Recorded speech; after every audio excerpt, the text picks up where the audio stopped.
กลายเป็นทุ่งนาสีทองหมดแล้วพี่น้อง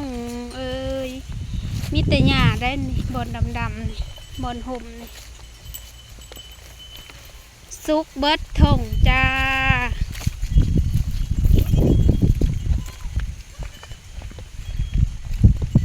ลุ้นว่าสิทันงวยบ่กลายเป็นทุ่งนาสีทองสบายดีเด้อพี่น้องสบายดีFCทุกคนเด้อพอกันคือเก่าเด้อพี่น้องอยู่กับทุ่งนาสีทองของพวกเฮาเนาะมื้อนี้ก็เลี้ยงงัวคือเก่าพูนเห็นบ่สัตว์ตวดไปเลยนะบ่กินหญ้ากินยุกเลยนะหน้ามุมลุ่นมุมป้าโทสิอิ่มอยู่บ่มือนี่บ่อิ่มก็สร้างได้เด้อ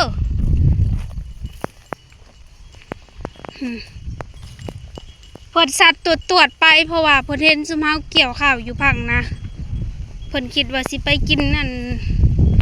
ต่อเพืองยังบ่ทันได้กู้บ่ได้หายลงแหละอีกอย่างก็สายลอยด้วยนี่สิลอยไปกินข้าวได้ล้วน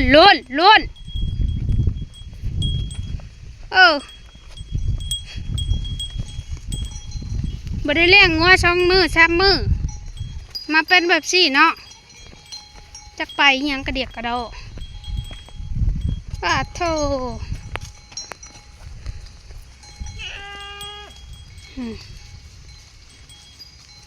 ดำ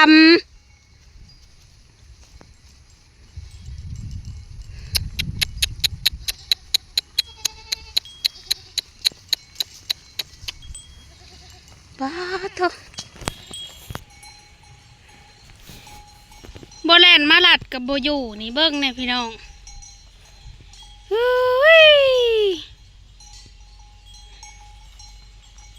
ฮะก็ขึ้นตะเกียวข้าวไม่เมื่อยนี่ให้มาแล่นน้ำงูอยู่นี่ขึ้นได้นี่มึนได้นี่ซ่องัวก็ได้ตัวละย่านพลบุอิ่มเนี่ยอุตส่าห์ขึ้นแต่ให้น้ามาเลี้ยงผลมาเห็ดแงกจนไม่แสกคอยตีปากเพิ่น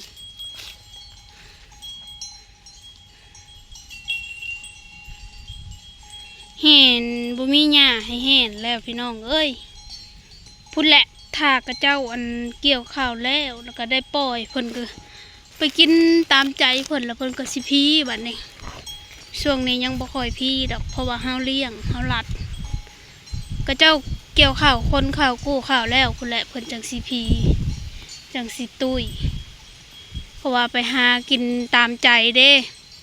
หญ้าแถวแคมคันมันก็มีลายพี่น้องกินอยู่นี่แล้วกู้ข้าวจังไปกินอันนี้ยังบ่ทันได้กู้ข้าวสิไปแล่นใช้แต่ข้าวบ่ปัดกินข้าวนี่จังใหญ่มาฮอดมือนี่ก็เรียกว่ากินหญ้าเลี้ยงงัวพี่น้องอีพ่อกาไปเกี่ยวข้าวซอยเสี่ยวหน้าตัวเองก็ยังบ่ทันได้แล้วดอกเฮาก็ได้จ้างคนงาน2 มื้อ2 มื้อพี่น้องก็2 มื้อนะก็บ่ได้แล้ว2น้องอันนี้เพิ่นก็เลยไปซอยหมูเพิ่นอาศัยแบบว่าให้เขามาหมัดข้าวซอยหั่นนะเพราะว่าเราเฮ็ดเองบ่ไหวดอกพี่น้องมัน2 ไห่บ่ได้มีแต่ไห่ใหญ่ๆนี่ไห่นี่แล้วก็ไห่ลุ่มหั่นยังบ่ทันได้หมัดยังบ่ทันได้คนเลยมื้ออื่นพี่น้องเอ้ยมื้ออื่นหมัดมื้ออื่นคนเพิ่นกาไปเกี่ยวซอยเขาลังเถื่อเขามาหมัดซอยเนาะลังเถื่อเขามาหมัดซอยมาคนซอยคันซีซ่าข่อยกับเรากะจักสิเป็นบาทได้คันเราสิอันขับรถไทยกับย่านรถเตะแล้วเพราะว่าแก่เข่ามันต้องบืนปีนรถปีนคันนาเรากะเท่าเลย บ่ค่อยแข็งแรงคือแตะเก่ามีแต่เจ็บแอวแต่เจ็บแอวคำว่ามาก้มมัดเข่าก้มอันนี้ก็แห้งสิเจ็บตื่มมาแล้วบุเด็กเห็นบ่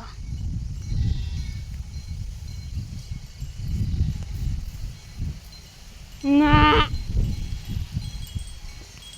เมื่อน่ะปล่อยให้อีเพาะเลี้ยงปู้มันแล่นลงไปเตะผ่อนเข่ากินผ่อนเข่าบ่ให้ว่าวเลย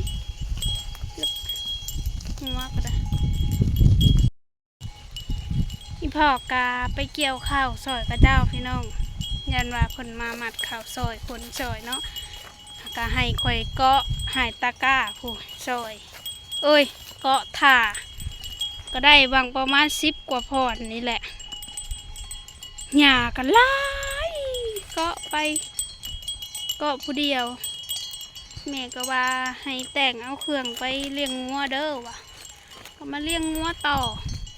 พูดแหละเมื่อแต่เลี้ยงงัวแล้วก็สิลงเกาะใหม่พี่น้อง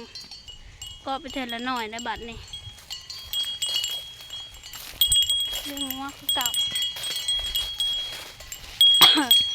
เอาความบ่ได้เพิ่นมีแต่แหลมใช้ผ่อนเข่าพอดีหมัดยากเลยคนยากพอดีเข่าคู่อ่อนๆเลยมีตลาดไว้แถวนี้แหละปันนี้บัดคนข่าวแล้วคุณแหละพี่น้องจึงสิได้เลี้ยงสบายช่วงนี้กะ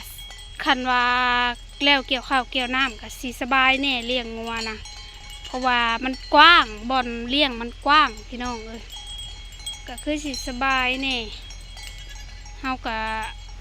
สีบ่ได้ลัดลายปันใดเนาะมีแต่ไปตามมันจ่อยเด้อ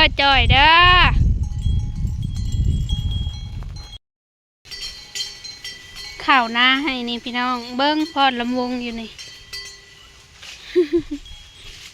อันนี้ก็เป็นข้าวหวานเนาะจักหญ้าบ่จักล้มเกี่ยวกันสารวัตรเกี่ยวกันอยู่นี่แหละโอ้เผื่อสิมาเปิดอันนี้ก็ไม่ง่ายหย่องงี้ไปเลยไปมันทันหมูแน่จะเฮิกว่าได้สิได้ลูกนี่นมต้นแล้วนี่ที่ขาวๆดื้อๆอันนี้แค่ปัดลบไปลบมาอยู่เนาะงัวก็ได้โอ้ยหลัดงัวก่อน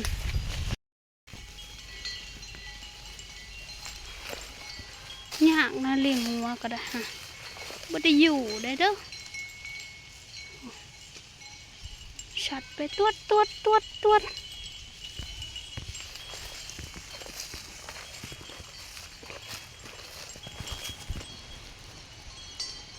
ไห่บ้าใหญ่พี่น้องช่องไห่นี่ก็โมเมนต์ที่เขาเฮกตาคุณบ่หรือว่าประมาณ2 ไร่เว้ยโมเป็นนะไร่หนึ่งจักมีเท่าใดนี่ตัวนี้ก็สิได้ลูกอีกแล้วพี่น้องตัวมันดื้อๆนี่สิได้กินน้องงัวอีกบ่เนาะให้คายกับบ่ได้คายสิได้ลูกออกมาอีกแหละกับมาติว่าโอ้ยลูกมันยังบ่ใหญ่แล้วปัดนี้เห็นแต่กระดูกข้างนี่อ้าวบ่ได้อยู่นะอันนี้ฮะพอจิชัดไปตรวจท่อรุ่นโอ้ยงัวกะ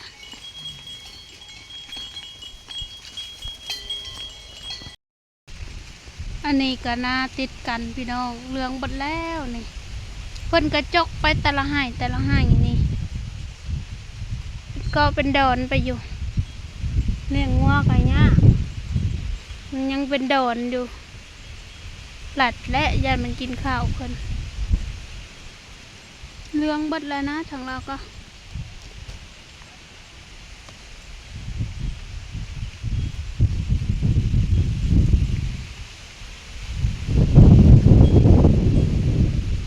จักสิไปใช่อีกผู้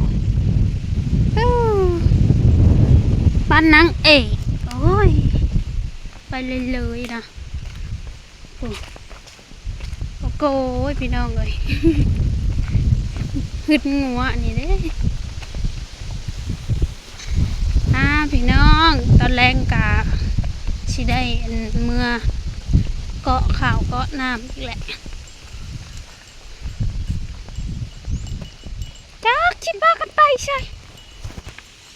คนได้ไปกินอยู่เทียงเขาคนได้บาทนี่สิไปข่าวชวนเขาแหละบาทนี่ก็โทษหน้ามมชอบแท้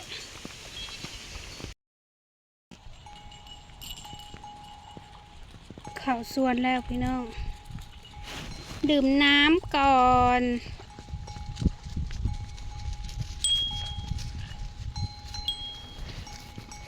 ขึ้นเมื่อพักผ่อนก่อนหากินข้าวกินน้ำพักผ่อนแล้วลงเกี่ยวข้าวต่อด้วยพี่น้องเอ้ย